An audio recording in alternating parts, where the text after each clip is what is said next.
Hello everyone. So in our today's video we are going to understand ethics in marketing research, right?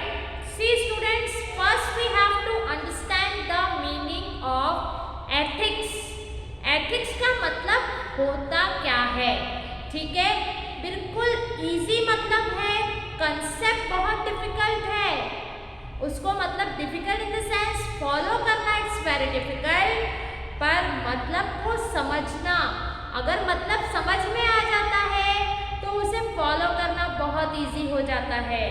बात दो ही शब्दों की है इसमें, सही और गलत, ठीक है, कि क्या सही और क्या गलत। एथिक्स का मतलब ये होता है what is to be right and what is to be wrong. Are you getting? दो ही शब्द है, ये चीज, ये दो शब्द अगर जिसे समझ में आ जाते हैं उनको कोई भी चीज डिफिकल्ट नहीं लगती है, कोई भी प्रोसेस डिफिकल्ट नहीं लगती है। So first we have to understand what is to be right and what is to be wrong for the business. Here we have to understand the ethics in marketing research, ठीक है। सो हमें इसमें 3 points cover करने हैं, that is ethics in treatment of respondent and subject. मतलब जो मतलब हम क्या फॉलो कर रहे हैं कि हम एक अनुसंधानक हैं, हम we are the researcher. As a researcher जब हम किस विषय पे काम कर रहे हैं तो उस विषय के साथ हमें क्या सही क्या गलत की पहचान होनी चाहिए, कैसा ट्रीटमेंट करना है, रिस्पोंडेंट्स पे हमें कैसा ट्रीटमेंट करना है, उस पर जिन विषय पर जिन रिस्पोंडेंट्स को लेकर के आप रिसर्च कर रहे हो उनके साथ आपको कैसा ट्रीटमेंट देना है, उस पर हमें यहाँ चर्चा करनी है। Then second one is ethics in treatment of buyers और क्लाइंट्स।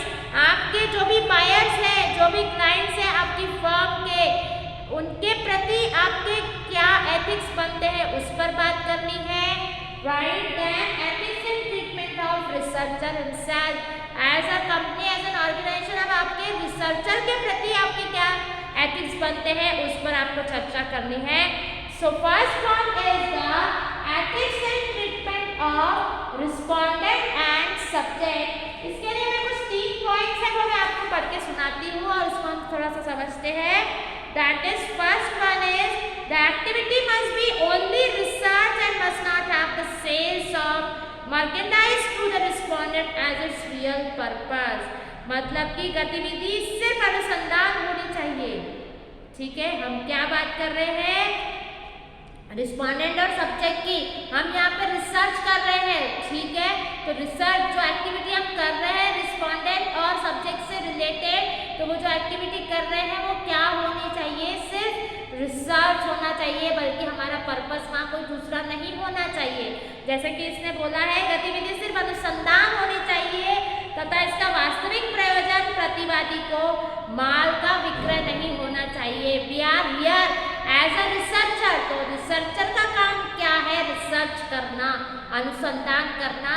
तो हमारा यहाँ जो ट्रीटमेंट है वो सिर्फ रिसर्च करना है, आगे की बात दूसरी जगह पर दूसरे कंसेप्ट में हमें सोचना होता है, ठीक है। The second point is if information is disclose and made public the participants anonymity and secrecy must be protected. यदि सूचना प्रदर्शित करके सार्वजनिक की जाती है तब भागी की पहचान व गुप्तता संक्षिप्त की जाएगी।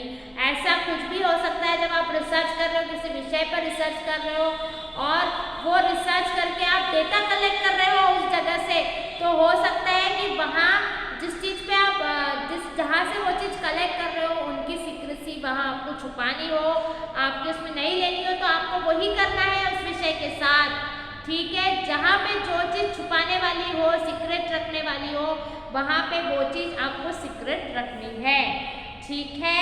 देन प्राइवेट रखनी है। Then data collected from respondent must be correct, may not portray और रॉन्ग इम्प्रेशन।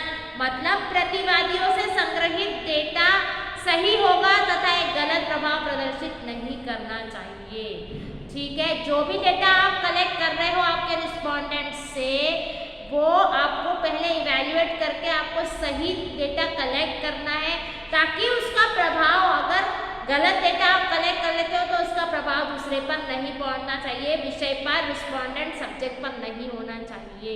आई बात समझ में? तो in this way the first point is ethics in treatment of respondent and subject we have learn. Okay, the second point is ethics in treatment of buyers and clients. Buyers कौन होते हैं? आपके buyers and clients, जिसको आप माल बेचते हो, जो आपके कस्टमर्स होते हैं, उनके विषय में अब हम यहाँ पर चर्चा करने जा रहे हैं। तो सबसे पहली चर्चा आपकी ये है, the methods of conducting research and the result thus obtained should be accurately represented in the research report. मतलब कि अनुसंधान को करने के लिए प्रयुक्त विधियां व इस तरह प्राप्त परिणामों को अनुसंधान रिपोर्टों में सही से दर्शाना चाहिए, ताकि आपका जो बायर है वो भ्रमित ना हो। जो रिसर्च आपने की है, रिसर्च के आधार पर जो रिजल्ट्स आपके निकल रहे हैं, उनको आपको क्या करना है, प्रॉपरली ऑब्जेक्टिविटी के साथ वहाँ पे शो करना है। दैन द सीक्रेट्स रिपोर्ट, मतलब ऐसा एग्जाम्पल मैं आपको बताती हूँ सीक्रेट रिपोर्ट क्या होती है। Like sometimes the researcher conducted do not suit a firm and are not implemented. This may buried in the files of the client firm. The researcher is obligated not to disclose or use the result of that research for the benefit of the other client unless allowed by the former client. मतलब हो सकता है कि ऐसा हो सकता है through this research आपको एक क्लाइंट को आपको फायदा, मतलब पर्टिकुलर किसी क्लाइंट के फायदे को आप दूसरे क्लाइंट पे ट्रांसफ़र नहीं कर सकते हैं, दूसरे कस्टमर पे ट्रांसफ़र नहीं कर सकते हैं। इन द सेंस कहना ये चाहते हैं हम लोग कि जो फ़ायदा एक बायर को मिल रहा है, उस बायर को आप उस बायर के फ़ायदे को आप शेयर नहीं कर सकते हैं, उन्हें अलग जो उनके हिस्से का फ़ायदा है वो उन्हें प्रोवाइड करना है।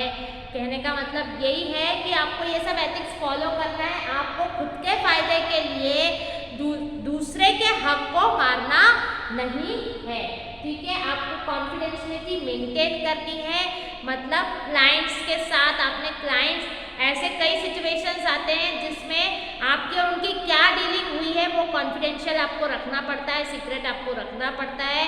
तो आपको दूसरों के सामने वो रिसर्च पेश नहीं करनी है जो पर्टिकुलर उन क्लाइंट्स के साथ आपकी हुई है, ठीक है।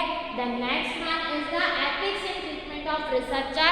अब रिसर्चर की खुद की जब बात आती है तो जो कंपनी के वो रिसर्चर हैं, जिन प्रोजेक्ट्स पे वो काम कर रहे हैं, उनके क्या एथिक्स बनते हैं रिसर्चर के प्रति, वो बात हम कर रहे हैं।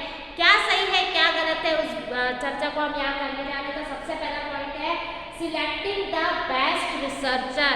आपको क्या करना है, आपके फर्म के लिए बेस्ट रिसर्चर को चुनना है, पर आपको ये नहीं करना है कि जब आप उन्हें सिलेक्ट कर रहे हो तो एक को सिलेक्ट कर लिया, उसका काम आपको ऐसा लग रहा है कि उसको आपको ज़्यादा देना पड़े।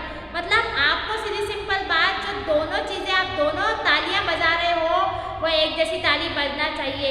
अगर आप रिसर्चर को अपने फर्म का काम दे रहे हो रिसर्च करने का, तो उनको उस तरीके का पैसा भी, मतलब जो चीज़ बनती है उनको वो प्रोवाइड करना है, उनका यूज़ आपको नहीं करना है, ठीक है। Then second thing will be the limited funds. अगर आपकी कंपनी के पास लिमिटेड फंड्स है रिसर्च करने के लिए, तो ये बात आपको रिसर्चर के सामने डिस्क्लोज करना है कि इतने बजट में हमें काम करना है। अगर आप ये डिस्क्लोज नहीं करते हैं और रिसर्चर आपको वो बिल ला करके देते हैं और वो बिल आप पे नहीं कर पाते हैं, तो this is not the ethics. This is सही बात ये है, आपकी एथिकल बात ये है कि आप पहले से ही चीज़ों को रिसर्चर के सामने डिस्क्लोज करें। Then next one is non availability of data. अगर आपके पास डेटा अवेलेबल नहीं है आपके फर्म से रिलेटेड, जब रिसर्चर रिसर्च करता है तो सबसे पहले उन्हें डेटा चाहिए रहता है।